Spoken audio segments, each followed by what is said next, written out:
আসসালামু আলাইকুম দর্শক ভিডিওতে যে মাছটি দেখতে পাচ্ছেন এটা হচ্ছে দেশি সরপুঁটি মাছ।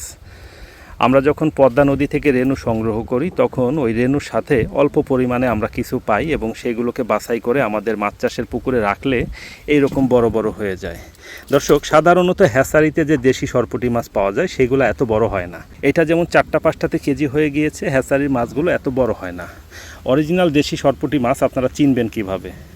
একটু খেয়াল করে দেখেন, এটার সামনে দেখেন ক্যাটফিশের মতো মোচ আছে এবং এটার মাথার দিকে একটু খেয়াল করবেন। সাধারণত আমাদের যে দেশি পুঁটি মাছ যেটাকে আমরা নোনা পুঁটি বলি, এটা দেখতে সেম ওই নোনা পুঁটির মতোই লাগবে, তবে সাইজে অনেক বড় হবে।